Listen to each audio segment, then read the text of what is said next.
وہ سجدہ بھی دراصل آدم علیہ السلام کی پیشانی میں حضور کے نور کو ہو رہا تھا.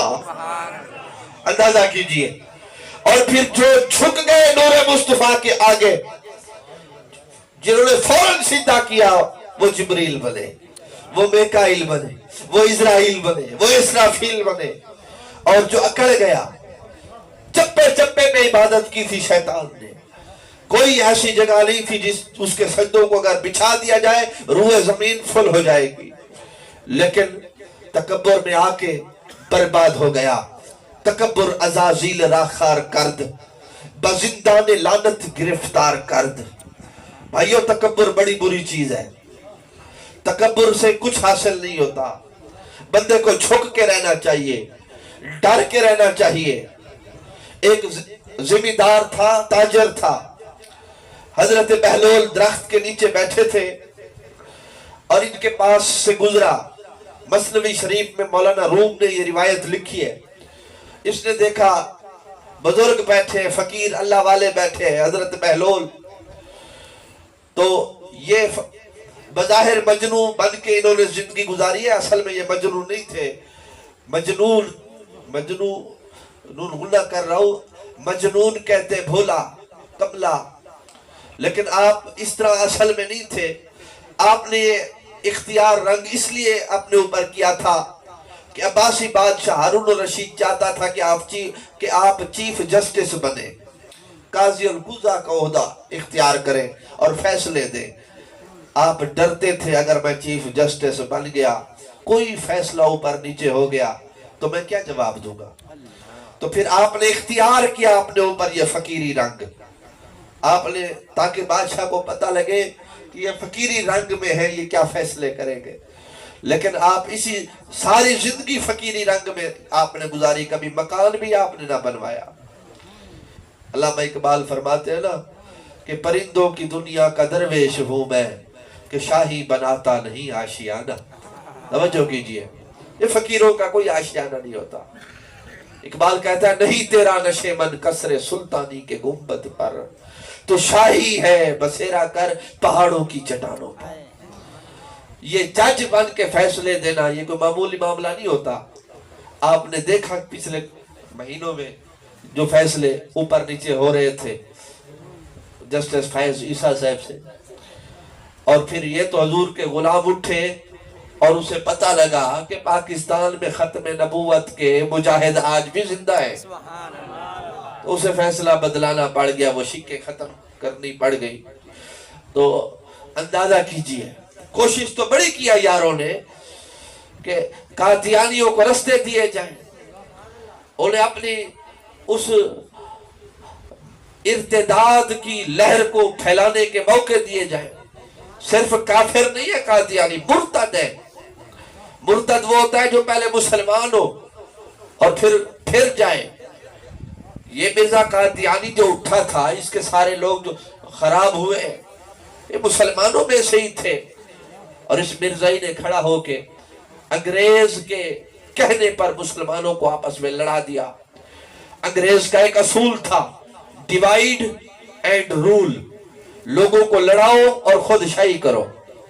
توجہ کیجئے، آج بھی اکثر گھروں میں دیکھا جاتا ہے بعض لوگ آپس میں بہن بھائیوں کو لڑوا کے خود بادشاہ بن پھرتے ہوتے. اس کے بھی پوچھ لو تو وہ اس کے بھی ہمدرد ہوں گے، اس کے بھی ہمدرد ہوں گے. اصل میں لڑانے والے بھی وہی ہوتے ہیں. توجہ کیجئے. تو اس نے مسلمانوں کو لڑانے کے لیے ختم نبوت پہ حملہ کروایا قادیانی کے ذریعے سے.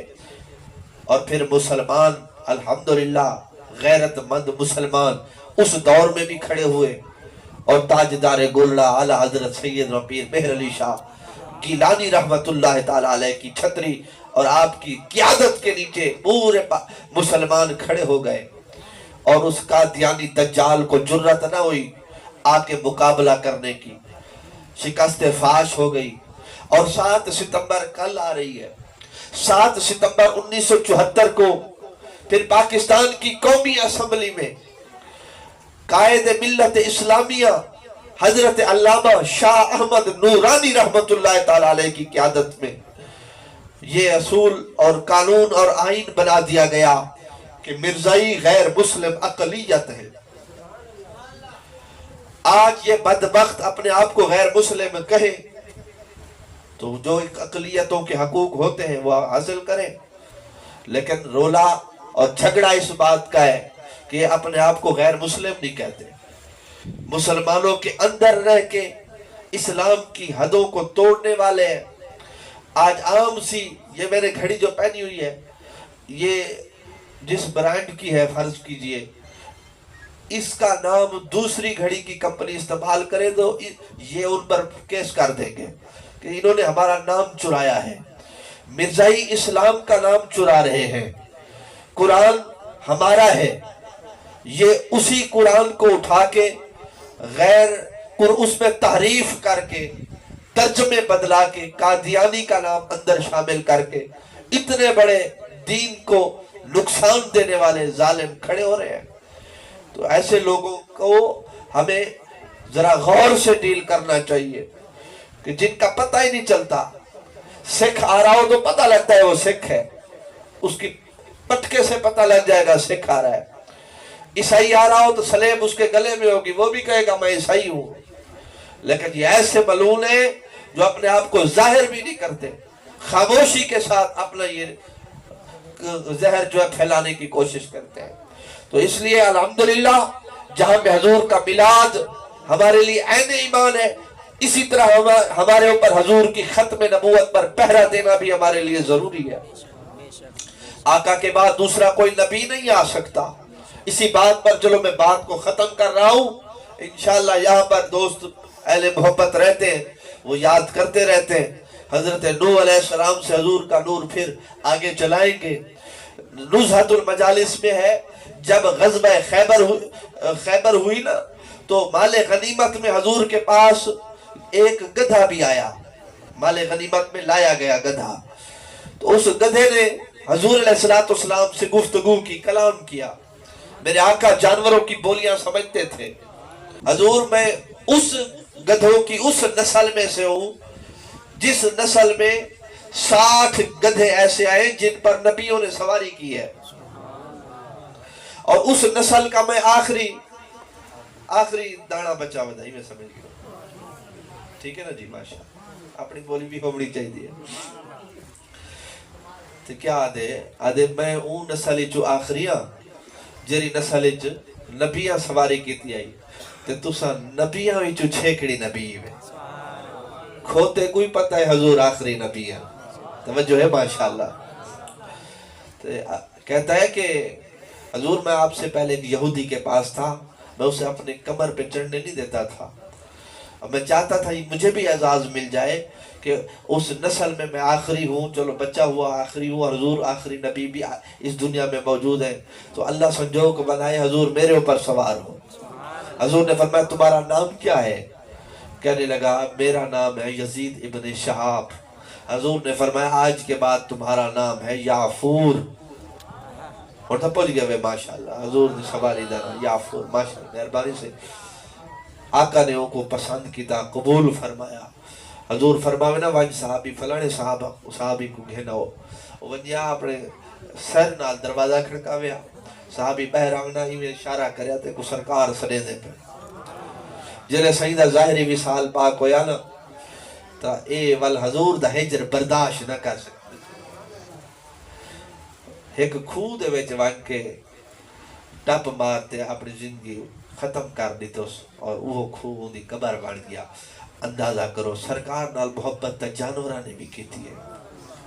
کافر عورتیں نبی سے اندھے مکان نال ٹیک لئی کھڑے، غلام نال گالی کرے دے کھڑے، ڈٹھو غصے چاہ گئی میرے مکان نال اکس بیا تا کچھ نہیں میں کر سکتی، فتح مکہ ہو چکا ہاں، سارے دروازے بند کر دی تو، اور ایوے کرنے ہاتھ پا کے بیٹھی ہوئے کہ ونجن دے وال دروازے کھڑکیاں کھولا۔